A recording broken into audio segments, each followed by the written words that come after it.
আলোচনার বিষয় সুখী দম্পতি। বিষয় কি? কথা বলে না। দম্পতি বোঝেন? বোঝেন? স্বামী আর স্ত্রী বানায় যেজন মিস্ত্রি, সে বড় আজব কারিগর মনরে, সে বড় কঠিন কারিগর, ঠিক কিনা? পৃথিবীর প্রথম দম্পতি হচ্ছে সাইয়েদনা আদম আলাইহিস সালাম আর হাওয়া আলাইহিস সালাম। পৃথিবীর প্রথম স্বামী আদম আলাইহিস সালাম, প্রথম স্ত্রী হাওয়া আলাইহিস সালাম। ওয়া কুলনা ইয়া আদম উসকুন আনতা ওয়া যাওজুকাল জান্নাহ। আল্লাহ বললেন, আদম তুমি আর তোমার জোড়া বা তোমার স্ত্রী দুজনে মিলে জান্নাতে থাকো। তাহলে ওনারা ছিলেন স্বামী আর স্ত্রী, ঠিক কিনা? তাহলে এই দাম্পত্য সম্পর্কটা এটা জান্নাতি সম্পর্ক। কি সম্পর্ক? উত্তর দিতে হবে দৌলতপুরের ভাইরা। রাগ করছেন আমার সাথে? শীত লাগতেছে? উত্তর দেওয়া যাবে আওয়াজ করে?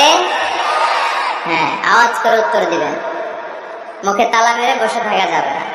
তাহলে পৃথিবীর প্রথম স্বামীর নাম কি? আদম আলাইহিস সালাম। পৃথিবীর প্রথম স্ত্রী হাওয়া আলাইহিস সালাম। এই দাম্পত্য সম্পর্কটা বড় মধুর, বড় গভীর, বড্ড ভালোবাসা, ঠিক কিনা? স্বামী আর স্ত্রী, স্বামী আর স্ত্রী, এই সম্পর্কটাকে আল্লাহ তাআলা কোরআনে পোশাকের সাথে তুলনা করেছেন। কিসের সাথে? পোশাক। আরবিতে বলে লিবাস। আরবিতে কি বলে? লিবাস। আল্লাহ বলেছেন, ও নারীরা তোমরা পুরুষদের জন্য পোশাক, আর ও পুরুষেরা তোমরা নারীদের জন্য পোশাক। পড়েন সুবহানাল্লাহ। পোশাকের বেসিকলি তিনটা কাজ। কয়টা? কেউ কথা কয় না, আরো জোরে বলেন কয়টা? এখন আওয়াজ আসলো কোথেকে? আওয়াজ করে উত্তর দিবেন, চিল্লায় বলেন পোশাকের কাজ কয়টা? এভাবে শেষ পর্যন্ত খোঁচায় যেন সাউন্ড বের করা না লাগে, স্বপ্রণোদিত ভাবে উত্তর করবেন, ক্লাসের মতো হোক। তিনটা কাজ। এক নম্বর কাজ হচ্ছে পোশাক ইজ্জতের আবরু, লজ্জাস্থান ঢেকে রাখে, ঠিক কিনা? আমাদের লজ্জাস্থান ঢেকে রেখেছে আমাদের পোশাক। ঠিক তেমনি স্বামী তার স্ত্রীর ইজ্জত হেফাজত করে, স্ত্রী তার স্বামীর ইজ্জত হেফাজত করে, স্বামী তার স্ত্রীর চরিত্র হেফাজত করে, আর স্ত্রী তার স্বামীর চরিত্র হেফাজত করে। এজন্য আল্লাহ একে অপরের উদাহরণ দিতে যে লেবাস বা পোশাকের সাথে তুলনা দিয়েছেন। সুবহানাল্লাহ পড়ে। পোশাকের দুই নাম্বার কাজ হচ্ছে সৌন্দর্য। এই যে কত সুন্দর ডিজাইন করা, এমব্রয়ডারি করা পোশাক যখন আমরা পরি সুন্দর লাগে না? তেমনি পুরুষের চোখে নারী সুন্দর, নারীর চোখে পুরুষ সুন্দর, স্বামীর চোখে স্ত্রী সুন্দর, স্ত্রীর চোখে স্বামী সুন্দর। সুবহানাল্লাহ পড়েন। পোশাকের তিন নাম্বার কাজ হচ্ছে কমফোর্ট, আরাম দেয়া, প্রশান্তি দেয়া। শীতকালে এই যে আমরা ব্লেজার পরেছি, জ্যাকেট পরেছি, অনেকে চাদর গায়ে দিয়েছেন, কেউ মাথায় রুমাল দিয়েছেন, কেউ গলায় মাফলার দিয়েছেন, একটা উষ্ণ উষ্ণ আরাম আছে না নাই? আবার গরমের কালে পাতলা সুতি কটনের কাপড় পরলে একটা আরাম আছে না নাই? তাহলে পোশাক পরলে যেমনি আমাদের দেহ প্রশান্ত হয়, আরাম পাওয়া যায়, তেমনি স্বামী স্ত্রীর স্পর্শ পেলে সে আরাম পায়, তার হৃদয়টা প্রশান্ত করে দেয় কে? আবার স্ত্রী স্বামীর সঙ্গ পেলে তার মধ্যে প্রশান্তি এনে দেয় কে? এজন্য রব্বুল আলামিন বলেন, হুন্না লিবাসুল লাকুম ওয়া আনতুম লিবাসুল লাহুন্না। ও দুনিয়ার নারীরা, তোমরা হলে পুরুষদের জন্য পোশাক, পুরুষ হলো নারীদের জন্য পোশাক। সুবহানাল্লাহ পড়ে। পোশাক যেমনি ইজ্জত আবরুর হেফাজত করে, তেমনি স্বামী স্ত্রী একে অপরের ইজ্জত হেফাজত করে। পোশাক যেমনি সৌন্দর্য বাড়ায়, স্বামীর চোখে স্ত্রী সুন্দর, স্ত্রীর চোখে স্বামী সুন্দর। পোশাক যেমনি আরাম দেয়, স্বামী তার স্ত্রীর স্পর্শ পেলে, স্ত্রী তার স্বামীর স্পর্শ পেলে হৃদয়ে প্রশান্তি অনুভব করে, ঠিক কিনা? এজন্য দাম্পত্য জীবন, এখানে স্বামীও আছে স্ত্রীও আছে, ইংরেজিতে বলে কাপল, কাপল লাইফ। এই বিশ্ব সভ্যতা নির্মাণে নারী পুরুষ স্বামী স্ত্রী দুইজনেরই অবদান আছে না নাই? এজন্য সুনানে তিরমিজির বর্ণনায় আল্লাহর হাবিব সাল্লাল্লাহু আলাইহি ওয়াসাল্লাম বললেন, আন-নিসাউ শাকাইকুর রিজাল। নারীরা হচ্ছে পুরুষের কাউন্টার পার্ট, নারীরা হচ্ছে পুরুষের পার্টনার, সহকর্মী, সহযোগী। এই বিশ্ব সভ্যতা নির্মাণে শুধু পুরুষদেরই অবদান নাই, নারীদের অবদান আছে না নাই? এজন্য কাজী নজরুল ইসলাম অসাধারণ লিখেছে, এ বিশ্বে যা কিছু মহান চিরকল্যাণকর অর্ধেক তার করিয়াছে নারী, অর্ধেক তার নর। তার মানে নর নারী, স্বামী স্ত্রী দুইজনেরই অবদান এই মানব সভ্যতায় আছে না নাই? এই সম্পর্কটাকে আল্লাহ লেবাসের সাথে তুলনা করলেন, মেটাফরিক্যালি, রূপক ভাবে আল্লাহ পোশাকের সাথে তুলনা করলেন। পোশাক যেমনি গায়ের সাথে লেগে থাকে, পোশাক যেমনি চামড়ার সাথে মিশে থাকে, স্বামী স্ত্রীর সম্পর্কটা এরকম একাকার, মিলেমিশে, ভালোবেসে একাকার। স্বামী স্ত্রীর রিলেশনশিপ সম্পর্কটা অনেকটা হাত আর চোখের মতো। হাত ব্যথা পেলে চোখ দিয়ে পানি ঝরে, আবার চোখ দিয়ে পানি ঝরলে হাত সেই পানি মুছে দেয়, ঠিক কিনা? তাহলে সম্পর্কটা কেমন যেন হাত আর চোখের মতো। হাত কেটে গেলে পানি পড়ে কোন দিক দিয়ে? চোখ দিয়ে পানি ঝরে, আবার চোখ দিয়ে পানি ঝরলে চোখের পানি মোছার জন্য হাতের দরকার আছে না নাই? তাহলে একেবারে মিলেমিশে একাকার সুখীর দাম্পত্য জীবন। স্বামী স্ত্রী এই জান্নাতি সম্পর্কটাকে কিভাবে উপভোগ করবে, কিভাবে একে অপরের সাথে ডিলিংস করবে, আচরণ করবে, এ ব্যাপারে কোরআন এবং সুন্নাহ আমাদের জন্য গাইডলাইন দেয়া আছে না নাই? আমরা গাইডলাইন নিব কোরআন থেকে। কোত্থেকে? কোরআন থেকে আর সুন্নাহ থেকে। কারণ এই কোরআন আর সুন্নাহ আমাদেরকে সঠিক জীবন দর্শন শিখায়, কিভাবে এই পৃথিবীতে চললে পৃথিবীতেও সুখ, আবার আখিরাতেও সুখ, এর সব দিক নির্দেশনা কোরআনে আছে না নাই? তাহলে এই যে স্বামী স্ত্রীর দাম্পত্য জীবন, এক্ষেত্রে প্রত্যেককে আল্লাহ তাআলা কিছু দায়িত্ব দিয়েছে। আজকে দায়িত্বগুলোর ব্যাপারে আমরা শুনব। স্ব স্থানে থেকে প্রত্যেকেই, স্বামী যদি স্বামীর দায়িত্ব পালন করে, স্ত্রী যদি স্ত্রীর দায়িত্বটুকু পালন করে, তাহলে দাম্পত্য জীবনটাকে জান্নাতি দাম্পত্য সুখ দিয়ে ভরে দিবে কে? আল্লাহ। আমাদের প্রত্যেকের দাম্পত্য জীবন সুখী হোক, সমৃদ্ধ হোক, আমরা চাই কি চাই না?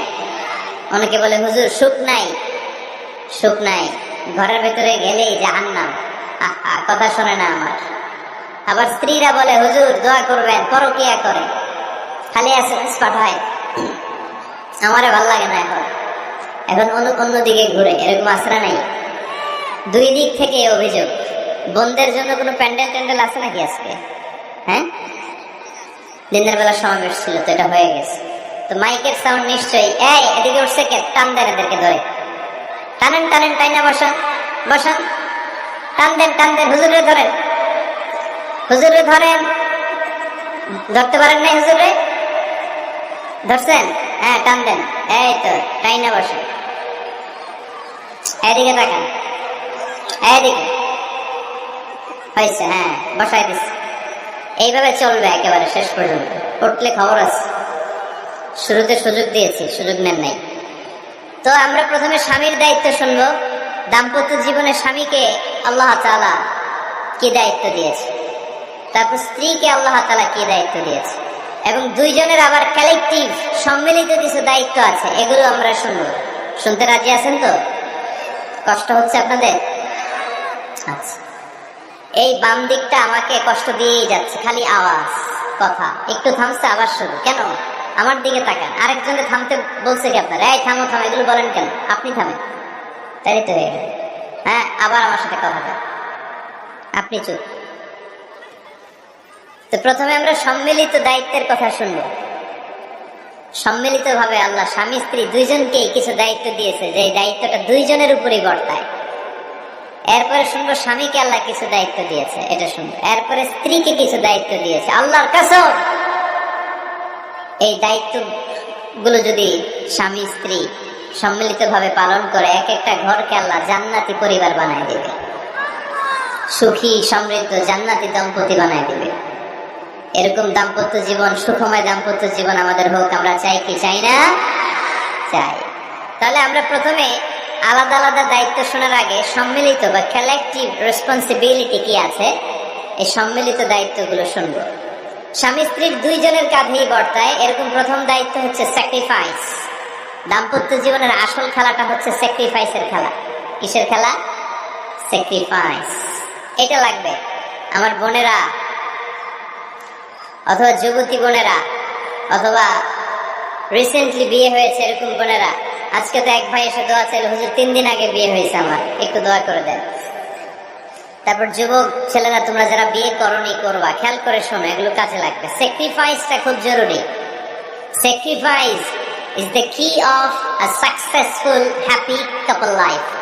একটা সুখী দাম্পত্য জীবনের আসল চাবি হচ্ছে স্যাক্রিফাইস। আওয়াজ করে বলতে হবে, চাবিটার নাম কি? স্যাক্রিফাইস করতে হবে, একটু মানিয়ে নেয়া, একে অপরকে বোঝা, একটু ভালোবাসা, একটু মানিয়ে চলা, এটার নাম হচ্ছে স্যাক্রিফাইস। একে অপরকে বোঝার চেষ্টা করা, একটু মানিয়ে চলার চেষ্টা করা, একটু ভালো লাগা, একটু ভালোবাসা, সুখ দুঃখ ভাগাভাগি করে মিলেমিশে একাকার হয়ে যাওয়া, এটার নামই দাম্পত্য জীবন, ঠিক কিনা? হ্যাঁ, এটার নামই দাম্পত্য জীবন। মিলেমিশে একাকার হয়ে যেতে হবে, স্যাক্রিফাইসের মানসিকতা অর্জন করতে হবে। একে অপরের দোষ ধরলে চলবে না, কারণ no one is perfect in this life. আপনি যে আপনার বউয়ের দোষ ধরতেছেন, আপনার দোষ নেই? কথা বলেন না কেন? আপনারও দোষ আছে না নাই? তো লিস্ট দুই ভাবে করা যায়, একটা হচ্ছে দোষের লিস্ট আর একটা হচ্ছে গুণের লিস্ট। দোষের লিস্ট বাদ দিয়ে দেন। আপনার স্ত্রীর মধ্যে আল্লাহ তাআলা কি কি গুণ দিয়েছে, এই গুণগুলোর লিস্ট করুন, দোষের লিস্ট নয়। দাম্পত্য জীবনটাই এমন, কখনো ঝগড়া, কখনো হাসাহাসি, কখনো মেঘ, কখনো বৃষ্টি, আছে না নাই? হয় না এরকম? আপস এন্ড ডাউনস, মাঝে মাঝে একটু ঝগড়া, মাঝে মাঝে আবার ভালোবাসা, আবার খুনসুটি, এগুলো মিলেমিশে একাকার করে স্যাক্রিফাইস দিয়ে একে অপরকে জয় করে নিতে হয়। কারণ no one is perfect in this world. এই পৃথিবীতে কেউই পারফেক্ট না। আপনি আপনার বউয়ের দোষ খুঁজলে আপনারও দোষ আছে না নাই? কেউ দোষমুক্ত নয়। এজন্য দোষ না খুঁজে আমরা স্যাক্রিফাইস করবো। দাম্পত্য জীবনের এটাকে সুখী সমৃদ্ধ করার এক নাম্বার চাবিকাঠি হচ্ছে স্যাক্রিফাইস। এইদিকে কয়েকটা হচ্ছে, এগুলো টান দেন, বসান বসান বসান বসান। এই যে লাল গেঞ্জি, এটারে বসান, পিছনে সবুজ গেঞ্জি বসান, তাই না? বসান না, আমি বলছি বসান, টান দেন ওরে ধরে, টানেন, সবাই মিলে টান দেন ওরে। হ্যাঁ বসান, হ্যাঁ ধাক্কা মারেন, সাবাস, হ্যাঁ ঠিক আছে। এই বসাইতে পারেন, লাল গেঞ্জি চলে যাইতেছে, ওরে ধরো। এই ঠিক আছে, বসছে ও, ঠিক আছে বসছে, ফাইন। আমার দিকে তাকান, বসে গেছে। কষ্ট পাইতেছেন আপনারা? তো যে শেষ করে দেই তাহলে, হ্যাঁ শুনবেন তো? ওঠা বসা কেন? সময় দিয়েছিলাম, ওই সময় যান না কেন? পুরো বাংলাদেশটা এরকম ক্যাওস, কেউ নিয়ম মানতে চায়, যেতে বলছি যায় না, এরপরে কথা শুরু করছে, এখন ওঠা শুরু করছে। তো শৃঙ্খলা আপনি কোথায় কাজে লাগাবেন? এটা কোরআনের মাহফিল, এখানে নীতির কথা শোনানো হয়, এখানে যা চলবে সব নীতি মেনেই চালাতে হবে, ঠিক কিনা? অনিয়ম করতে পারবেন না আপনি। আর এখানে তো ওনারা স্বাধীনতা ঘোষণা করছে, আলাদা হয়ে যাবে এরা, আপনারা স্বাধীন হয়ে যান, হয়েছে? এদিকে তাকান। তাহলে সুখী দাম্পত্য জীবনের এক নম্বর চাবির নাম কি? স্যাক্রিফাইস। চিল্লায় বলতে হবে, সেটা কি?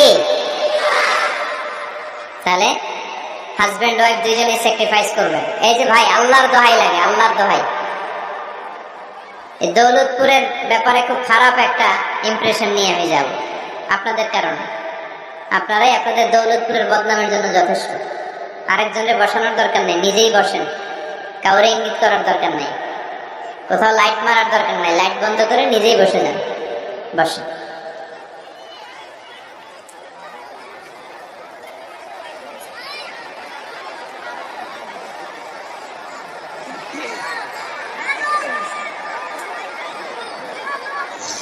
হ্যাঁ ঠিক আছে, এদিকে তাকান। দাম্পত্য জীবনকে সুখী করার 2 নাম্বার কালেকটিভ ফর্মুলা হচ্ছে ঝগড়া করা যাবে না। ঝগড়া আপনারা করেন নাকি ভাবির সাথে? ভাবির সাথে ঝগড়া করেন কে কে? দেখি হাত তোলেন।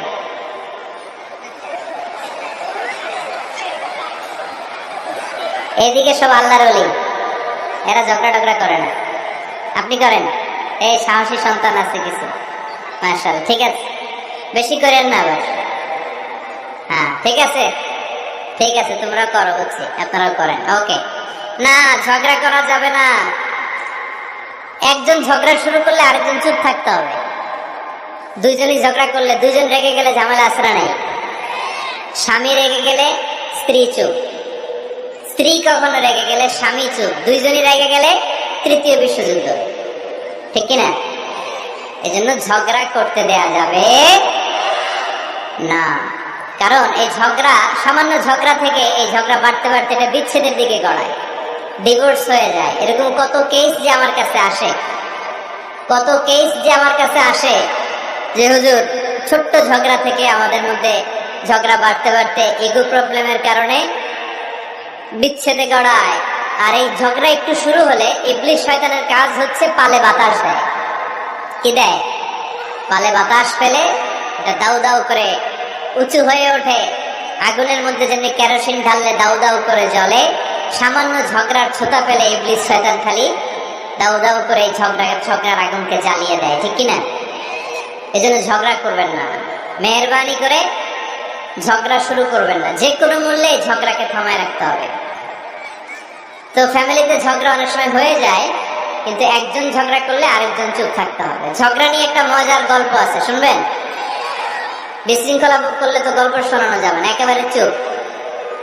আমার দিকে তাকান, তাকিয়েছেন? ঝগড়া নিয়ে যে গল্পটা সেটা হচ্ছে, এক স্বামী ওয়াজ শুনে বাড়িতে গেছে রাত 11টায়। তো বাড়ির কাছাকাছি যেতে না যেতে স্ত্রীর আবার স্বভাব হচ্ছে রাতের খাবারটা স্বামীর সাথে একসাথে খায়, আলাদা খায় না। তো বাড়ির সামনে যে স্বামী ফোন দিছে ওয়াইফকে, শুরু করার আগে দরজাটা খোলো, আমি চলে আসছি। তো ওয়াইফ এসে দরজা খুলে দিচ্ছে।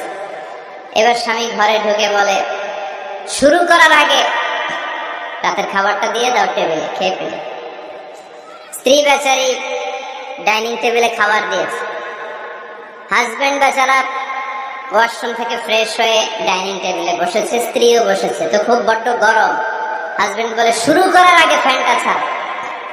এইবার তো স্ত্রী বেচারি রেগে বেগে আগুন, কি আসার পর থেকে শুরু করার আগে কি শুরু করার আগে? হাজবেন্ড বলে, এই তো শুরু হয়ে গেল। মানে কি? ঝগড়া। মানে কি?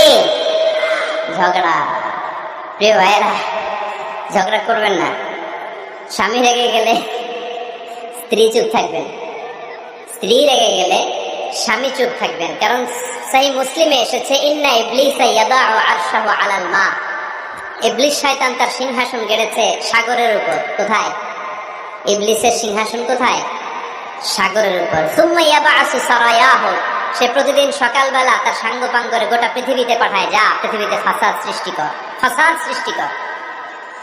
ইবলিস যখন সাঙ্গপাঙ্গদেরকে গোটা পৃথিবীতে ছড়িয়ে দেয়, সারাদিন ধোঁকা দেওয়ার পরে, ওয়াসওয়াসা দেওয়ার পরে, রাত্রিবেলা ইবলিসের কাছে ফিরে আসে, এসে বলে, ও ইবলিস, আমি আজকে আল্লাহর বান্দাদেরকে দিয়ে মিথ্যা কথা বলিয়েছি। ইবলিস বলে, এটা তো কোনো ব্যাপারই না, এগুলাই তো তোদের কাজ। আরেক শয়তান বলে, আমি ওজনে কম দিয়েছি একজনের মাধ্যমে বাজারে। ইবলিস বলে, এটাও তেমন বড় কোনো কাজ নয়। আরেকজন বলে, আমি সুদের ডিলিংস করিয়েছি। ইবলিস বলে, এটাও কোনো কাজ নয়। আরেক শয়তান বলে, আমি মদের আড্ডাখানায় নিয়ে মসজিদে যেতে নিয়েছিল, সেখান থেকে সরিয়ে মদের আড্ডাখানায় আল্লাহর বান্দাদেরকে নিয়েছি। ইবলিস বলে, এইটাও তেমন বড় কোনো কাজ নয়। আরেক শয়তান এসে বলে, মা তারাকতুহু হাত্তা ফাররাকতু বাইনাহু ওয়া বাইনা ইমরাআতিহি, আমি এক আল্লাহর বান্দার সাথে বান্দির ঝগড়া লাগিয়ে ঝগড়া করাতে করাতে তালাক পর্যন্ত নিয়ে গিয়েছি। মা তারাকতুহু হাত্তা ফাররাকতু বাইনাহু ওয়া বাইনা ইমরাআতিহি, আমি এক ইমানদার পরিবারকে ধ্বংসের শেষ প্রান্তে নিয়ে গিয়েছি। সামান্য ঝগড়ার পরে আমি ওয়াসওয়াসা দিতে দিতে ঝগড়া বাড়াতে বাড়াতে তালাক পর্যন্ত নিয়েছি। ইবলিস বলে, শাবাশ, তুই তো কাদের মতো কাজ করেছিস, আমার কাছে আয়, আমার কাঁধে ওঠ। ইবলিস তখন ওই শয়তানকে কাঁধে নিয়ে নাচতে শুরু করে। নাউজুবিল্লাহ পড়বেন না? এজন্য ইমানদারদের সংসার ভেঙে খান খান হোক, এটা হলে ইবলিস খুশি। আর ইমানদারের পরিবার টিকে থাকলে আমার আল্লাহ খুশি। আমরা কার খুশি চাই? এজন্য শয়তানকে খুশি হতে দেওয়া যাবে না। ইমানদারদের পরিবারগুলো ঝগড়ার মাধ্যমে ভেঙে যাক, সব সময় শয়তানের মিশন এটা। আর ইমানদারদের পরিবারগুলো টিকে থাক, এটা আমার আল্লাহ সব সময় চায়। সুবহানাল্লাহ পড়েন। এজন্য দৌলতপুরের ভাইরা, ঝগড়া করবেন না। ঝগড়া কিন্তু নবী রাসূলদের পরিবারেও ছিল, আল্লাহ রাসূল সাল্লাল্লাহু আলাইহি ওয়াসাল্লামের পরিবারেও ঝগড়া ছিল। এটা স্বাভাবিক, দাম্পত্য জীবনের খুব সিম্পল ইস্যু। একজন রাগ করলে আরেকজন থেমে যাবে। পারবেন? কি হলো, পারবেন না? আল্লাহর হাবিব সাল্লাল্লাহু আলাইহি ওয়াসাল্লামের সাথে আম্মা জান আয়েশার ঝগড়া হতো। মজার একটা হাদিস শুনে, সহিহ বুখারীর হাদিস, মুসনাদে আহমদ ইবনে হাম্বলও এসেছে এই হাদিসটা। আম্মা জান আয়েশার সাথে ঝগড়া। ঝগড়ার পর আম্মা জান আয়েশাও রাগ, আল্লাহ রাসূল সাল্লাল্লাহু আলাইহি ওয়াসাল্লাম রাগ। এখন রাগ মেটানোর দরকার আছে না নাই? আল্লাহ রাসূল সাল্লাল্লাহু আলাইহি ওয়াসাল্লাম বললেন, আয়েশা চলো মিটমাট করে ফেলি। সুবহানাল্লাহ কইবেন না? চলো মিটমাট করি। তো কারে ডাকবো মিটমাটার জন্য? ওমর রে ডাকি। আম্মা জান আয়েশা বলে, না, ওমর গলিব, ওমর খুব মেজাজ ওয়ালা, আমার ডর লাগে। তোমার আব্বারে ডাকি। আব্বারে ডাকেন। আব্বারে ডাকেন। খুশি হয়ে গেছেন আম্মা জান আয়েশা রাদিয়াল্লাহু আনহা। আবু বকর রাদিয়াল্লাহু চলে আসলেন, দাঁড়ালেন। এবার বিষ্ণু ইসলাম বললেন, তাতাকাল্লিমিন আও আতাকাল্লাম, কি ঘটছে আমাদের মাঝে, তুমি বলবা না আমি বলবো? আম্মা জান আয়েশা বললেন, তাতাকাল্লামু আনতা ওয়ালা তাকুল ইল্লা হাক্কান, আপনিই বলেন, তবে সত্য ছাড়া মিথ্যা বলেন না। আবু বকর রাদিয়াল্লাহু তাআলা শুনে রেগে গেলেন, কি এ কেমন কথা তোমার? নবীকে উদ্দেশ্য করে তুমি বলছো সত্য ছাড়া মিথ্যা বলবেন না, নবী কখনো মিথ্যা বলবে নাকি? রেগে মেয়ের গায়ে মেরেছে এক চোর। চোর খেয়ে আম্মা জান আয়েশা উল্টে পড়ে গেলেন। সাইয়েদনা আবু বকর রাদিয়াল্লাহু তাআলা রেগে গড়গড় করতে লাগলেন, আবার মারার জন্য উদ্যত হলেন। আম্মা জান আয়েশা রাদিয়াল্লাহু তাআলা বাঁচার জন্য এবার বিশ্বনবীর পিছনে যে আশ্রয় নিলেন। সুবহানাল্লাহ পড়বেন না? বিশ্বনবী সাইয়েদনা আবু বকরের সামনে দুই হাত মেলে ভেবে দাঁড়িয়ে গেলেন। আল্লাহর হাবিব যখন আম্মা জান আয়েশাকে বাঁচানোর জন্য দুই হাত উঁচু করে দাঁড়িয়ে গেলেন, সাইয়েদনা আবু বকর থেমে গেলেন। সাইয়েদনা আবু বকর এই পরিস্থিতি দেখে ঘর থেকে বের হয়ে ঘরের বাইরে দাঁড়ালেন। এবার আল্লাহর রাসূল সাল্লাল্লাহু আলাইহি ওয়াসাল্লাম আম্মা জান আয়েশাকে তুললেন, বললেন, ইয়া আয়েশা কাইফা রাআইতিনি আনকাসতুকি মিনার রাজুল, দেখলা নাকি কেমন করে আমি তোমার বাবার হাত থেকে তোমারে বাঁচালাম? আজকে আমি যদি সামনে দাঁড়িয়ে না বাঁচাতাম, তোমার বাবা তোমারে একেবারে মেরেই ফেলতো। সুবহানাল্লাহ পড়ে। দেখছো আয়েশা, আমি বাঁচাইলাম তোমারে, আমার সাথে ঝগড়া করো, আমি বাঁচাইলাম। এই কথা শুনে আম্মা জান আয়েশা রাদিয়াল্লাহু তাআলা লজ্জায় পড়ে হেসে দিলেন। সুবহানাল্লাহ পড়বেন না? এত আস্তে সুবহানাল্লাহ। লজ্জায় হেসে দিলেন। বিষ্ণু ঈসা ইসলাম এবার হেসে দিলেন।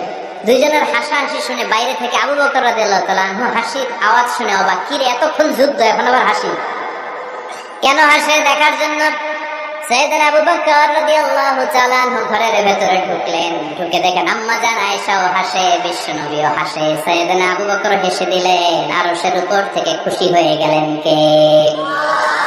এবার সাইয়েদনা আবু বকর বলেন, ইয়া রাসূলুল্লাহ, ইয়া হাবিবাল্লাহ, আশরিকানি ফি সিলমিকুমা কামা আশরাকতুমানি ফি হারবিকুমা। নবী গো, আপনাদের দুইজনের মধ্যে যুদ্ধ লাগলে যেমনি মিটমাট করার জন্য আপনি আমারে ডাকেন, আপনাদের এই আনন্দ গণ মুহূর্ত গুলোতে শরীক হওয়ার জন্য মাঝে মাঝে আমারে ডাইকে। সুবহানাল্লাহ পড়েন।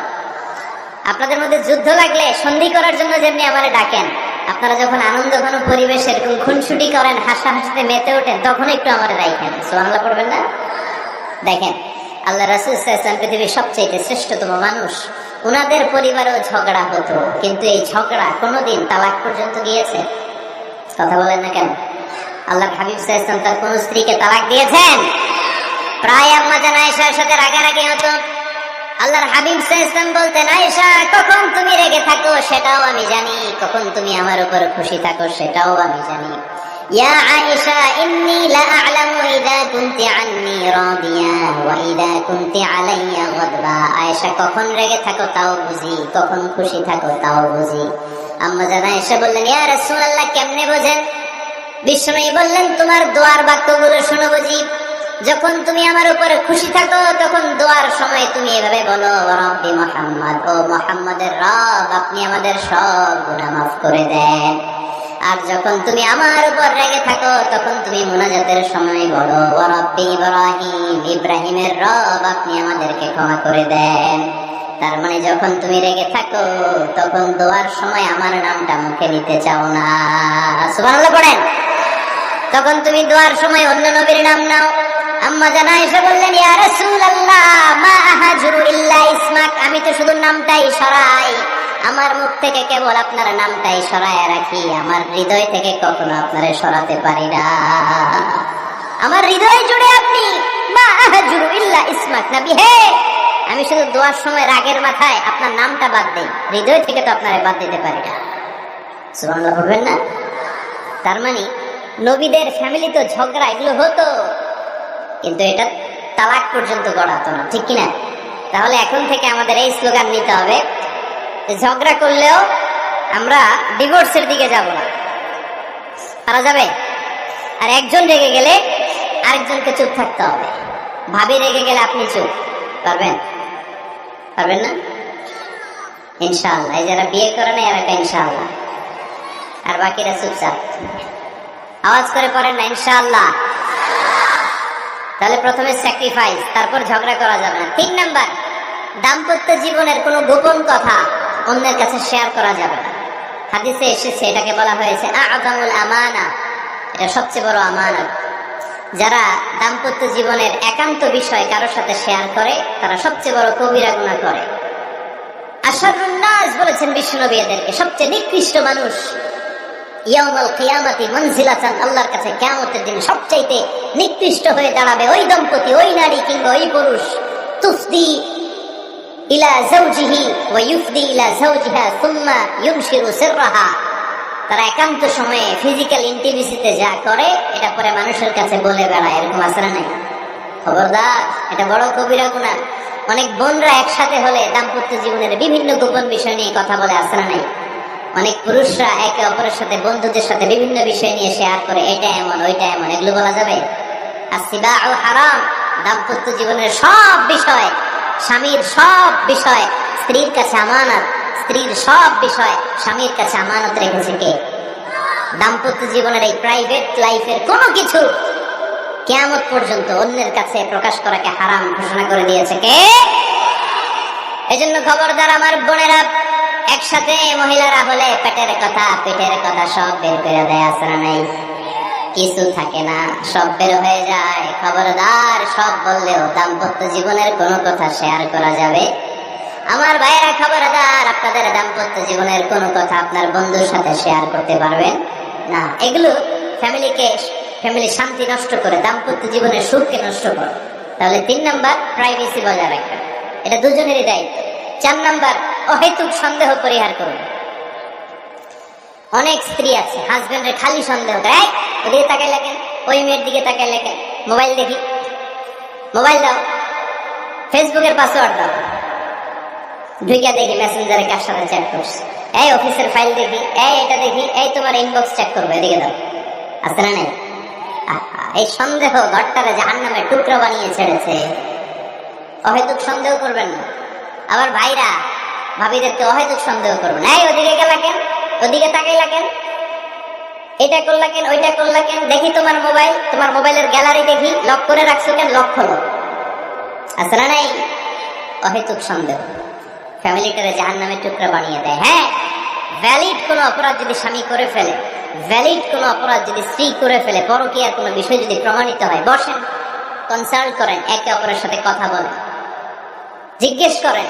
কিন্তু অহেতুক, আমি অনেক ফ্যামিলি এরকম দেখেছি, আমার কিছু বন্ধুকেও আমি দেখেছি যে এদের অবস্থা খুব খারাপ, খালি সন্দেহ করে, আছে না নাই?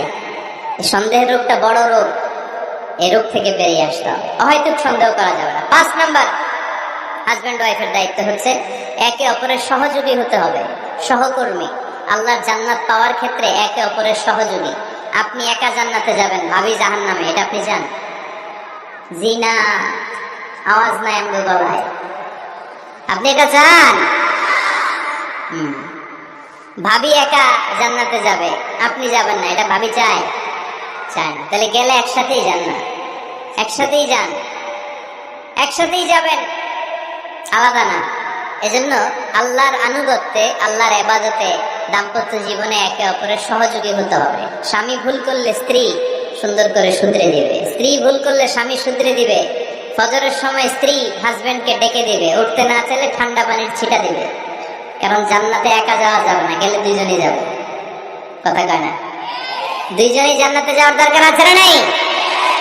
যত বেশি আপনারা আল্লাহর আনুগত্যে আগাতে পারবেন, তত আপনাদের মহাব্বত বাড়াই দিবে কে? এই যে হাজবেন্ড ওয়াইফের ভালোবাসাটাকে বলে লাভ পিরামিড। কি পিরামিড? লাভ পিরামিড, লাইক ট্রায়াঙ্গেল, ত্রিভুজ আকৃতির।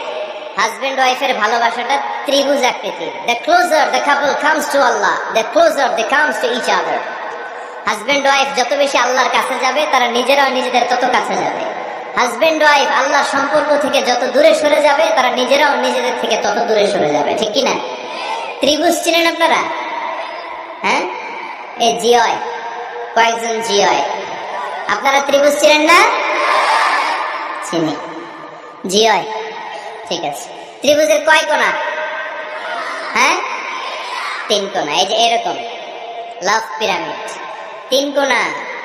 এই উপরের কোণায় আল্লাহর অবস্থান, আর এই কোণায় স্বামী, এই কোণায় স্ত্রী। তো তারা আল্লাহর দিকে যত যাবে নিজেরাও তত কাছে যাবে, আর তারা আল্লাহর সম্পর্ক থেকে যত দূরে চলে যাবে নিজেদের মধ্যে দূরত্ব বাড়তে থাকবে, ঠিক কিনা? পিরামিডটা বুঝতে পারছেন? ত্রিভুজ আকৃতির সম্পর্কটা লাভ পিরামিড এরকম, 3 কোণা। উপরের কোণায় থাকে আল্লাহ, এদিকে স্বামী, এদিকে স্ত্রী। তারা যদি আল্লাহর কাছে উভয়ে যেতে চায়, উভয়ে কাছাকাছি আসতেছে না? কথা বলেন না কেন? আর আল্লাহর আনুগত্য ইবাদত থেকে দুইজন যদি দূরে সরে যায়, তাহলে দুজনের দূরত্ব বাড়িয়ে দেয় কে? এজন্য স্বামী হবে স্ত্রীর সহযোগী, সহকর্মী। নামাজের সময় একে অপরকে ডেকে দিবেন, মোবাইলে অ্যালার্ম দিয়ে রাখবেন। স্বামী স্ত্রীরে ডাকেন, স্ত্রী স্বামীরে ডাকেন। স্বামী স্ত্রীকে কোরআন তেলাওয়াত শোনাবেন, স্ত্রী স্বামীরে কোরআন তেলাওয়াত শোনাবেন। ফ্যামিলিটারে জান্নাতি ফ্যামিলি বানায় দিবে কে? তাহলে 5টার দায়িত্ব কালেকটিভ রেসপন্সিবিলিটি, স্বামীর উপরও বর্তায়, স্ত্রীর উপরও বর্তায়। এগুলো মেনে চললে দাম্পত্য জীবন সুখকর করে দিবে কে? মনোযোগ আছে? কষ্ট হচ্ছে? এবার আমরা হাজবেন্ডের দায়িত্ব শুনি। হাজবেন্ডের প্রথম দায়িত্ব হচ্ছে, হাজবেন্ড হচ্ছে caretaker of the family, incharge, protector. আর রিজালু কাওয়ামুনা আলান নিসা। আল্লাহ বললেন স্বামী হলো তার স্ত্রীর ইনচার্জ, প্রোটেক্টর। স্ত্রীকে সুরক্ষা দিবে, স্ত্রীকে টেক কেয়ার করবে, স্ত্রীর দায়িত্বে থাকবে। এই দাম্পত্য জীবনের দুইজনের সংসারকে, সংসারের মধ্যে স্বামীকে দায়িত্বশীল বানিয়েছে কে? পুরুষ দায়িত্বশীল। পুরুষ কখনো নারীর ক্ষতি করে না, সুপুরুষ নারীর ক্ষতি করে না, ঠিক কিনা? গোটা পুরুষ সমাজ নারী সমাজের সুরক্ষা দিবে। যেগুলো নারীকে একান্তে পেলে রেপ করে, যে ঢাকা বিশ্ববিদ্যালয়ে একটা রেপের ঘটনা ঘটছে না, যে বেয়াদবটা এই কাজ করেছে, এটা কি পুরুষ না কুপুরুষ? এটা কি সুপুরুষ না কুপুরুষ? সুপুরুষ নারীর প্রোটেকশন দেয়, নারী টেক কেয়ার করে, তার ইনচার্জ, তার দায়িত্বশীল। দাম্পত্য জীবনে অর্থনৈতিক যত দায় দায়িত্ব আছে সব আল্লাহ তাআলা পুরুষের কাঁধে দিয়েছে। কার কাঁধে? এই দাম্পত্য লাইফে নারীর কোন অর্থনৈতিক দায় দায়িত্ব নারীর কাঁধে আল্লাহ দেয় নাই। এই জন্য সব অর্থনৈতিক দায়িত্ব পুরুষের ঘাড়ে। 4টা অর্থনৈতিক দায়িত্ব আছে। পুরুষ নারীকে মহারণা দিবে, পুরুষ নারীকে খাবারের ব্যবস্থা করবে, পুরুষ নারীকে পোশাকের ব্যবস্থা করবে, পুরুষ নারীর জন্য রেসিডেন্সিয়াল ব্যবস্থা করবে, ঠিক কিনা? وآتوا النساء صدقاتهن نحلة فإن طبن لكم عن شيء منه نفسا فكلوه هنيئا مريئا। সুবহানাল্লাহ পড়ে। সব স্বামীদেরকে আল্লাহ ডেকে বললেন, ও স্বামীরা শোনো শোনো, বিয়ের পর সাথে সাথে স্ত্রীর কাছে তুমি মোহরানা আদায় করে দাও। মোহর দেয়া নফল নাকি ফরজ? জোরে বলেন। তোমরা কি দাও? সিলটি পুলা মোহরানা দাও? হ্যাঁ, মোহরানা দিতাই নাকি যৌতুক খাইতা? খিতা করতা? হ্যাঁ, কি দিব? মোহরানা দিব। মোহরানা দেয়াকে খরচ করেছে কে? আল্লাহ। তো মোহর দিতে টাকা লাগে না? এই টাকার দায়িত্ব পুরুষের ঘাড়ে দিছে কে? 2 নাম্বার দায়িত্ব, আলাল মাউলুদি লাহু রিজকুহুন্না ওয়া কিসওয়াতুহুন্না বিল মা'রুফ। স্বামী স্ত্রীর জন্য খাদ্যের ব্যবস্থা করবে, পোশাকের ব্যবস্থা করবে। 3 নাম্বার, ওয়াসকিনুহুন্না মিন হাইসু সাকানতুম মিন ওয়াজদিকুম। নিজের সামর্থ্যের মধ্যে থেকে স্ত্রীর জন্য রেসিডেন্সিয়াল একটা এরিয়ার ব্যবস্থা করে দিবে। সুবহানাল্লাহ। তাহলে অর্থনৈতিক দায়িত্বের মধ্যে 4টা: মোহরানা দেয়া, মিলস খাবারের ব্যবস্থা করা, মানে ফুডিং এন্ড ক্লোথিং, পোশাকের ব্যবস্থা করা, সর্বশেষ রেসিডেন্সিয়াল ব্যবস্থা করা। এই যে অর্থনৈতিক সব দায়িত্ব, খরচ যেখানে আছে সব দায়িত্বগুলো পুরুষের কাছে দিল কে? চিল্লায় বলেন কে? খরচের সবকিছু আল্লাহ তাআলা পুরুষের কাঁধে দিয়েছেন। এটা হচ্ছে পুরুষের ফিনান্সিয়াল দায়িত্ব। এবার দাম্পত্য জীবনে পুরুষের নন ফিনান্সিয়াল কিছু দায়িত্ব আল্লাহ তাআলা দিয়েছেন, এগুলো আমরা শুনবো। এদিকে ওঠাওটি করলেন কে কে দেখি? আটকান, এদেরকে আটকান, ধরেন ধরেন, এদেরকে ধরেন। হ্যাঁ, কে হইছে? শেষ করে দিব তো? ফিতা ফিতা, হ্যাঁ, জোরে বাতো, চলবে চলবে, হ্যাঁ। তাকবীর করেন তো দেখি, যারা চলবে বলতেছেন লিল্লাহি তাকবীর।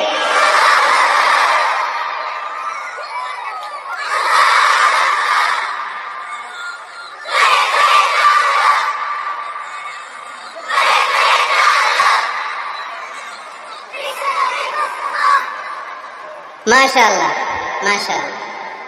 এবার দাম্পত্য জীবনে নন ফিনান্সিয়াল পুরুষের যে দায়িত্ব আছে সেটা আমরা শুনবো। 1 নম্বর দায়িত্ব হচ্ছে স্বামীর উচিত স্ত্রীর সাথে ভালো আচরণ করা। ভালো আচরণ করেন তো আপনারা? জি হয়, এই শুধু উনি করে, বাকিরা খিতা কর্তা, মারামারি কর্তা নেই, খিতা কর্তা। হ্যাঁ, সালাম দিবেন, স্ত্রীকে কি দিবেন? আল্লাহ বললেন ওয়া আশিরুহুন্না বিল মা'রুফ, স্ত্রীর সাথে কোমল ভাষায়, ভালো শব্দে, ভালো বাক্যে ভালো কথা বলো। স্ত্রীর সাথে খারাপ আচরণ করো না। স্ত্রীকে দেখলে তুমি মুচকি হাসি দাও। অনেক স্বামী আছে কখনো স্ত্রীকে দেখলে মুচকি হাসি দেয় না, চেহারাটা বাংলা পাসের মতো এরকম করে রাখে, আছে না নাই?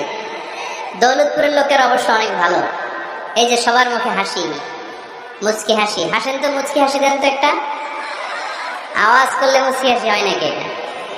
মুচকি হাসি, দাঁত দেখা যাবে না, সাউন্ড হবে না, শুধু এখানে একটু একটা এক চিলতে হাসির একটা ঝলক করবে, এটা বলে মুচকি হাসি। কেন রাসূলুল্লাহ সাল্লাল্লাহু আলাইহি ওয়াসাল্লাম আকতারু তাবাসসুমান, আল্লাহর হাবিব সাল্লাল্লাহু আলাইহি ওয়াসাল্লাম সব সময় মুচকি হাসতেন। অনেকে আছে চেহারা গোমরা করে রাখে, জীবনেও হাসে না, এরকম আছে না নাই? দেখছেন এরকম আছে? এলাকায় তো নাই না? আছে। হাসবেন হাসবেন, মুচকি হাসতে পয়সা লাগে না, পয়সা লাগে, এজন্য হাসবেন। আল্লাহর হাবিব সাল্লাল্লাহু আলাইহি ওয়াসাল্লাম বলেছেন ফাস্তাউসু বিন-নিসাই খায়রা, নারীর সাথে ভালো আচরণ করো। নারীদেরকে বাঁকা পাঁজরের হাড় দিয়ে তৈরি করা হয়েছে। এই হাড়কে সোজা করতে গেলে ভেঙে যাবে, রেখে দিলে বাঁকাই থেকে যাবে। তো কি করতে হবে? ফাস্তাউসু বিন-নিসাই খায়রা, কোমল আচরণ করো। আবার আল্লাহর হাবিব সাল্লাল্লাহু আলাইহি ওয়াসাল্লাম বললেন রিফকাম বিল কাওয়ারিদ, নারীদেরকে কাচের তৈজসপত্র, বাসনের সাথে, গ্লাসের সাথে আল্লাহর হাবিব সাল্লাল্লাহু আলাইহি ওয়াসাল্লাম তুলনা করলেন। কাচের তৈজসপত্র, কাচের গ্লাস, কাচের প্লেট যেমনি আস্তে তুলতে হয়, আস্তে রাখতে হয়, নারীদের সাথে এরকম কোমল আচরণ করার আদেশ দিয়েছে কে? কাচের গ্লাস, তৈজসপত্র, জগ কিভাবে রাখেন আপনারা? খুব জোরে এরকম ধপাস করে নাকি? উঠানোর সময় ধপাস করে উঠান? খুব স্মুথলি এটা ধরতে হয়, স্মুথলি এটা রাখতে হয়। তেমনি নারীদের সাথেও স্মুথলি আচরণ করবেন। নারীদেরকে যত আপনি কোমল মোলায়েম ভাষায় কথা বলতে পারবেন, তারা তত আপনার কথা শুনবে। যত সুন্দর সুন্দর কথা, নারীকে, স্ত্রীকে বলবেন তুমি আমার সব, তুমি আমার কৈতরি, তুমি আমার টুনটুনি, তুমি আমার ময়না পাখি, তুমি আমার সোনা পাখি। ওই যে কয় কলিজা, তার মানে প্র্যাকটিস চলে বাসায়। আর কি ডাকেন? ভাবিরে কি ডাকেন বলেন? জান।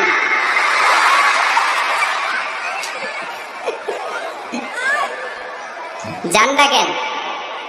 আর ভাবি কি ডাকে আপনাদেরকে? বাবু। কি ডাকে? বাবু ডাকে। আর কি ডাকে? হ্যাঁ, বেবি। পোলাপান কত দুষ্ট দেখছেন, বেবি ডাকে নাকি? স্বামী স্ত্রীর মধ্যে এই সোহাগপূর্ণ, এই ভালোবাসাপূর্ণ এই ডাকাডাকিতে কোনো গুনাহ নাই, আছে সওয়াব। এগুলো দাম্পত্য জীবনকে সুখময় করে, ঠিক কিনা? তাহলে স্ত্রীদের সাথে কোমল আচরণ করতে হবে, 1 নাম্বার দায়িত্ব। 2 নাম্বার দায়িত্ব, স্ত্রীর সেক্সুয়াল ডিজায়ারকে ফুলফিল করতে হবে। সেনসিটিভ, যেগুলো ব্যাখ্যা করে বোঝানো কঠিন, আপনারা বুঝবেন যারা ম্যাচিউরড, মোর দেন 18 ইয়ার্স, যারা 18 প্লাস যাদের বয়স। সেক্সুয়াল ডিজায়ার ফুলফিল করা হাদিসে এসেছে, এটা স্বামীর দায়িত্ব। ফিজিক্যাল ইন্টিমেসির সময় নিজের ডিজায়ার ফুলফিল হলেই কুইট না করা, সময় দেয়া, এটা আবশ্যক। এই বিষয়েও প্রত্যেক স্বামীর খেয়াল রাখা দরকার। সংক্ষেপে শেষ করে দিলাম। 3 নাম্বার, স্ত্রীর ব্যক্তিগত বৈধ কাজে স্বাধীনতা দিতে হবে স্বামীর। অনেক স্বামী এই ছোট্ট বিষয় নিয়ে মারামারি লাগায় ফেলে ঘরে। স্ত্রীর ব্যক্তিগত বৈধ যে চয়েস, এটাতে আপনি স্বাধীনতা দিবেন। স্ত্রীর মনে চায় রান্না বান্না শিখতে, আপনি বললেন তুমি কম্পিউটার শিখো, কিলাকিলি আছে না নাই? স্ত্রীর মনে চায় কাঁথা সেলাই শিখতে, নকশি কাঁথা। আপনি বললেন না, তুমি ল্যাঙ্গুয়েজ শিখো, ঝামেলা আছে না নাই? না, আপনার স্ত্রী আর একটা ইন্ডিভিজুয়াল, প্রত্যেকের আলাদা ব্যক্তিগত রুচি, চাহিদা, মতামতের গুরুত্ব আছে না নাই? এজন্য প্রত্যেক স্বামীর উচিত স্ত্রীর বৈধ ব্যক্তিগত যে কাজ, অবৈধগুলা না। আবার স্ত্রী বলল যে জি বাংলা দেখবো, তুমি একটা টিভি নিয়ে আসো, আনা যাবে? কথা বলেন। স্ত্রী বলল চলো পহেলা বৈশাখে আমরা নাচানাচি করবো তুমি আর আমি মিলে, এটা মানা যাবে না। স্ত্রীর ব্যক্তিগত বৈধ কাজের স্বাধীনতা দেয়া। আম্মা জান আয়েশা রাদিয়াল্লাহু তাআলা আনহা বলেন, ওয়া কানা লি সাওয়াহিবু ইয়ালআবনা মাই, বুখারীর বর্ণনা। আমি যখন আল্লাহর হাবিব সাল্লাল্লাহু আলাইহি ওয়াসাল্লামের বাড়িতে বউ হয়ে আসলাম, আমার কিছু খেলার সাথে ছিল। আমি কাপড় দিয়ে পুতুল বানাতাম আর ঘোড়া বানাতাম, এগুলো দিয়ে খেলতাম। আমার সাথীরা আসলে রাসূল সাল্লাল্লাহু আলাইহি ওয়াসাল্লাম ঘরের পর্দা নামিয়ে দিয়ে আমার জন্য ঘরটা ছেড়ে দিত। সুবহানাল্লাহ কইতে পারলেন না? আল্লাহর হাবিব সাল্লাল্লাহু আলাইহি ওয়াসাল্লাম কখনো বলতেন না আয়েশা তোমার বান্ধবীরা যেন ঘরে না আসে, কখনো বলতেন না আয়েশা আমি নবী মানুষ, তুমি নবীর বউ, তুমি কেন পুতুল দিয়ে খেলো, তুমি কেন কাপড় দিয়ে পুতুল বানাও, কেন ঘোড়া বানাও, এগুলো বন্ধ করো। কোনদিন বিশ্বনবী আম্মা জান আয়েশা রাদিয়াল্লাহু তাআলা আনহার পুতুল খেলায় বাধা দেন নাই, সাথীদের সাথে খেলাধুলায় কখনো বাধা দেন নাই। সুবহানাল্লাহ পড়েন। ছোট্ট মেয়েদের জন্য কাপড়ের পুতুল দিয়ে খেলাধুলা করা এটা জায়েজ, কারণ ছোট্ট মেয়েরা দেখবেন পুতুল বানায়, এটারে দুধ খাওয়ায়, এটার জন্য রান্না করে, এটারে গোসল করায়। এটাকে ছোট্ট মেয়েদের জন্য পুতুল খেলা জায়েজ রাখা হয়েছে এজন্য, কারণ তারাই কিছুদিন হবে এই প্রজন্মের মা। তাদের সন্তানদেরকে কেমন করে লালন পালন করবে তার একটা প্র্যাকটিস খেলার ছলেই ছোটবেলায় হয়ে যায়। সুবহানাল্লাহ পড়েন। এজন্য 3 নম্বর দায়িত্ব স্ত্রীর ব্যক্তিগত হালাল যে কাজগুলো আছে তার ব্যক্তিগত এই ভালো কাজগুলোতে আপনার স্বাধীনতা দিতে হবে, বাধা দেয়া যাবে না। 4 নম্বর দায়িত্ব স্ত্রীর প্রশংসা করবেন। কি করবেন? প্রশংসা। আমরা খালি দোষ খুঁজি, তোমার রান্না ভালো না, তোমার চেহারা ভালো না, তোমার বাপ ভালো না, তোর মা ভালো না, তোর 14 গোষ্ঠী খারাপ, আছে না নাই? তো এই বেডি আপনার ভালোবাসবে? এই বেডি তো আজীবন আপনার বদনাম করবে, ঠিক কিনা?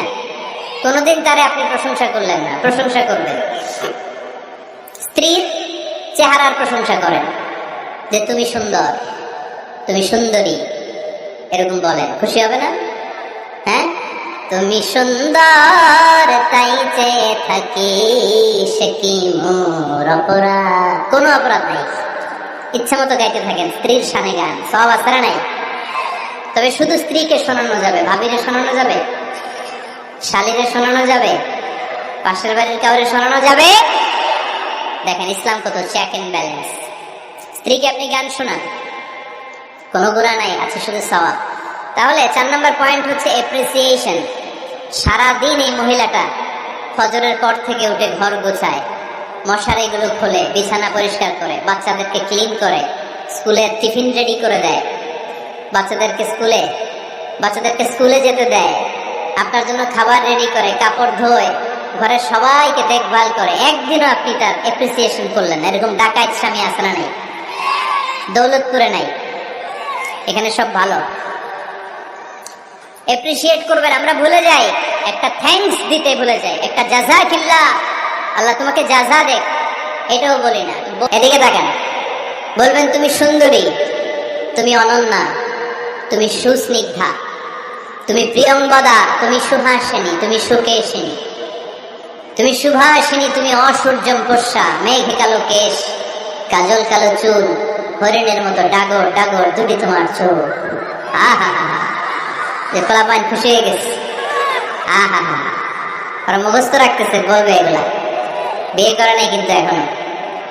তো জায়গা মতো বলবা, গার্লফ্রেন্ডে বলো না। আবার কাকে বলবা? স্ত্রীকে। কাকে? স্ত্রীকে। পারা যাবে না? একটু অ্যাপ্রিসিয়েশন দেওয়া যাবে না? ওনাদেরকে একটু প্রশংসা করবেন। প্রশংসা পেলে নারীরা বড্ড খুশি হয়। যদি আপনি বলেন যে তোমার রান্নাটা আজকে অসাধারণ হয়েছে, দেখবেন আরেক বাটি আইনা দিতেছে, খাইতে পারতেছে না, এরপরে পাতে তুলে দেয়, আরেকটু খাও, আরে খাও না, আছে না নাই? ওই যে প্রশংসা করছেন, খুশি হয়ে গেছে। তো আপনি 10,000 টাকার বান্ডিল দিয়ে আপনার বউকে যত খুশি করতে না পারবেন, রান্না মজা হয়েছে এইটা বলে আপনি অনেক বেশি খুশি করতে পারবেন। আল্লাহর হাবিব সাল্লাল্লাহু আলাইহি ওয়াসাল্লাম কখনো স্ত্রীদের রান্নার বদনাম করেন নাই। সুবহানাল্লাহ পড়বেন না? আওয়াজ করে পড়েন সুবহানাল্লাহ।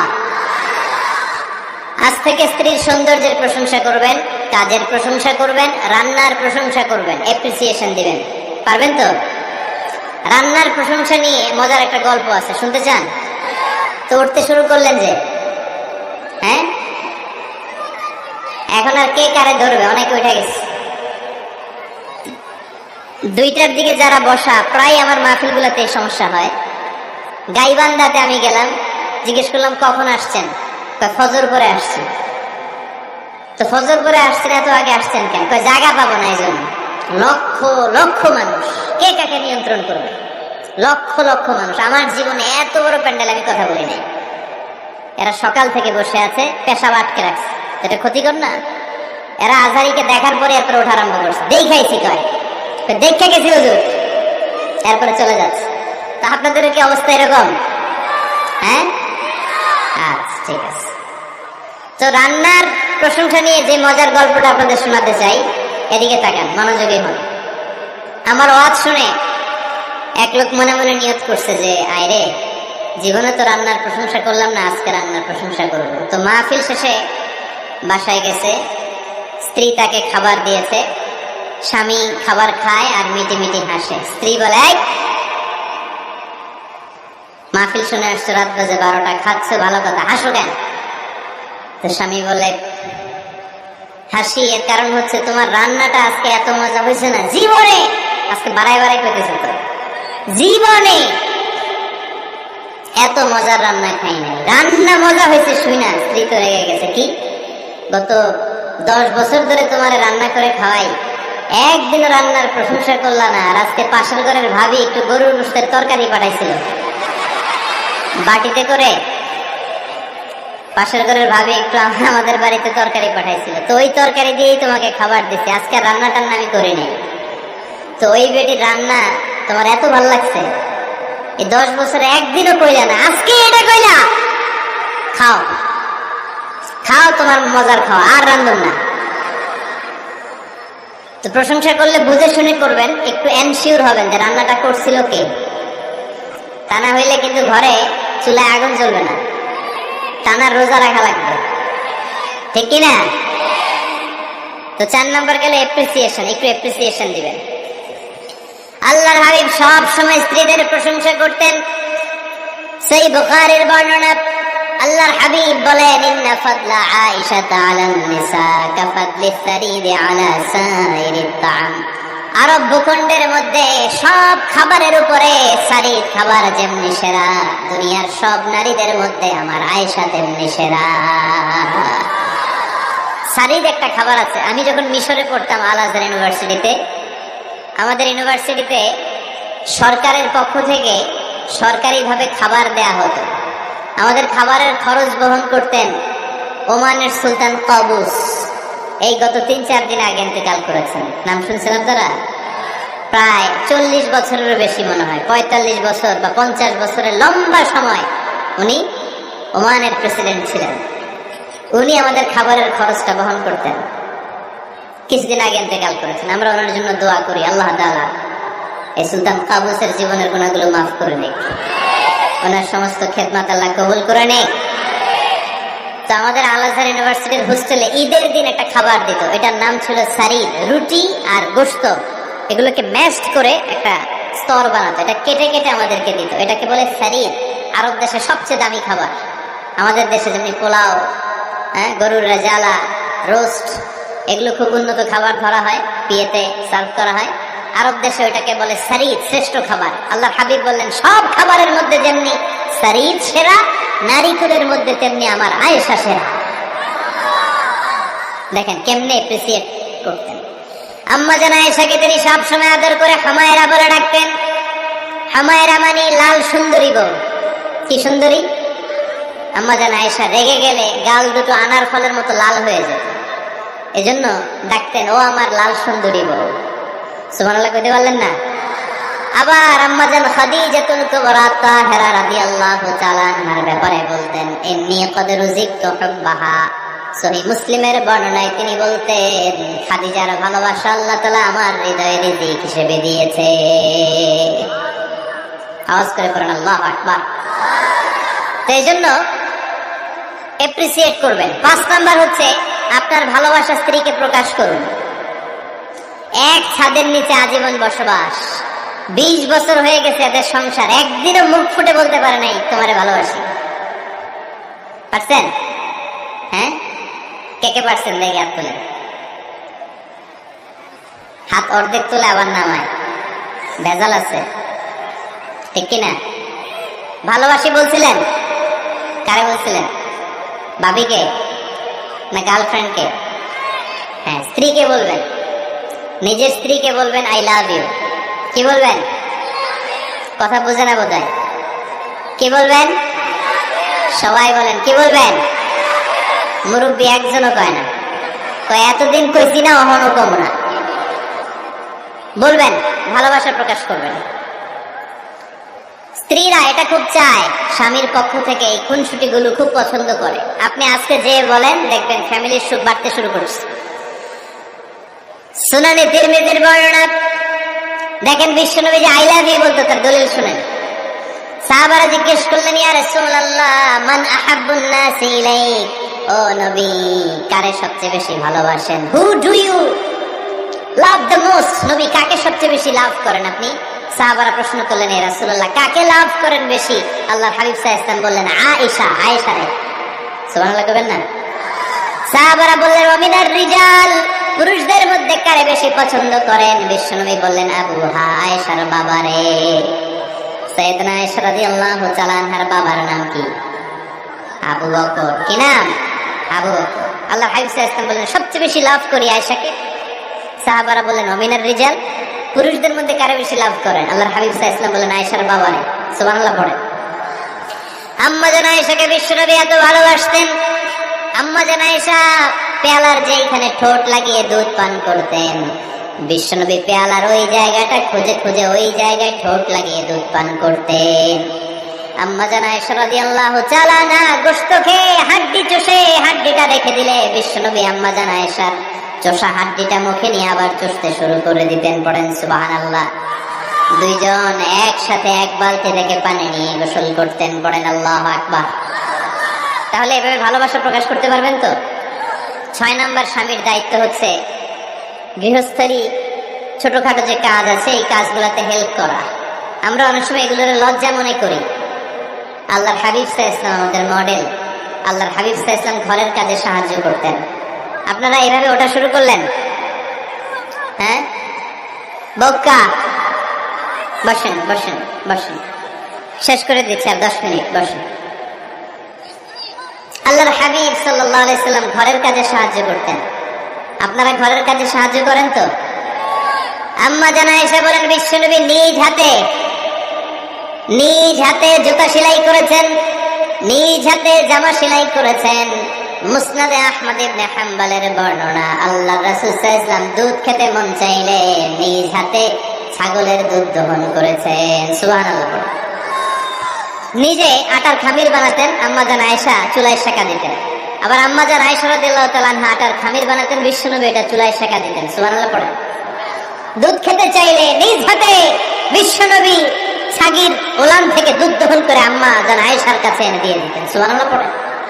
তাহলে ঘরের কাজে সহায়তা করবেন, ঘরের কাজে সহায়তা। 7 নাম্বার, হালাল এন্টারটেইনমেন্ট, হালাল বিনোদন। এটা ইসলাম জায়েজ রেখেছে। অনেকে আমরা বিনোদনটাকে হারাম মনে করি, এরকম আছে না নেই? হ্যাঁ, বিনোদন 2 ধরনের, একটা হারাম এন্টারটেইনমেন্ট আর একটা হচ্ছে হালাল এন্টারটেইনমেন্ট। আম্মা জান আয়েশা রাদিয়াল্লাহু তাআলা আনহাকে নিয়ে মরুভূমিতে দৌড়াদৌড়ি করতেন। ভাবির সাথে দৌড়াদৌড়ি করছেন কারা কারা? দেখি হাত তোলেন। হ্যাঁ, দৌড়াদৌড়ি করছেন কোথায়? যৌতুকের লাগে হেঁটে দৌড়াইছেন? হেঁটে বাঁচার লাগিয়েছে দৌড়, এই দৌড়াদৌড়ি না। আম্মা জান আয়েশা রাদিয়াল্লাহু তাআলা আনহার সাথে বিশ্বনবী মরুভূমিতে দৌড়াদৌড়ি করেছেন। বলেছেন, আয়েশা দেখো কে কার আগে ওই খেজুর বাগান ধরতে পারে, তুমি আগে না আমি আগে। একবার বিশ্বনবী জিতলেন, তার 7 বছর পরে প্রথমে আম্মাজান আয়েশা রাদিয়াল্লাহু তাআলা আনহা দৌড়ে জিতলেন। তার 7 বছর পরে বিশ্বনবী জিতে আম্মাজান আয়েশাকে হারায় দিলেন। পড়েন সুবহানাল্লাহ। ঈদের দিন আম্মাজান আয়েশাকে হাবাসী সাহাবাদের তীর আর বল্লম দিয়ে যে খেলা চলতে খেলা দেখাতেন। সুবহানাল্লাহ পড়েন। বিশ্বনবী খেলা দেখাতেন আম্মাজান আয়েশাকে। এই হচ্ছে স্বামীর দায়িত্ব। হালাল এন্টারটেইনমেন্ট আপনি করতে পারবেন। বসেন, দোয়া করে দিচ্ছি, বসেন। বুঝতে পারছি অনেক আগে আসছেন আপনারা। বসেন, বসে যান, এখনই দোয়া হচ্ছে। বসেন বসেন বসেন বসেন, এখনই দোয়া করবো। বসে যান, বসে যান। বউকা মাদ্রাসার বিল্ডিং এর কন্ট্রাক্টরের জন্য দোয়া চেয়েছেন, আমরা দোয়া করি আল্লাহ কবুল করুক। আমার ছেলে মেয়ের বিয়ের বয়স হয়ে গেল, পরিবারে বিয়ের কথা বলতে পারি না, লজ্জায়। আহারে কি কষ্ট। মনে করি পরে করে, এটা বললে তারা বলবে এখনো বয়স হয় নাই বিয়ের, পরিবার থেকে বিয়ের কথা চিন্তা করে না। এ ব্যাপারে কিছু বলুন। কিছু বললাম। এই সমস্যা পুরো বাংলাদেশে, ছেলে মেয়েদেরকে সময় মতো বিয়ে দেয় না। ইউটিউবে এ নিয়ে আমার কথাবার্তা পাবেন, শুনে নিয়ে। ছেলের বাবা মেয়ের বাবাদেরকে বলি, ছেলে মেয়েরা উপযুক্ত হলে বিয়ে দিয়ে দেন। বিয়ে না দিলে যৌবনের তাড়নায় যত পাপ করবে, এই পাপগুলো মা বাবার কাঁধেও আশ্রা নেই। আচ্ছা, 8 নাম্বার স্বামীর দায়িত্ব হচ্ছে, স্বামীর দায়িত্ব বলেই এখন দোয়া।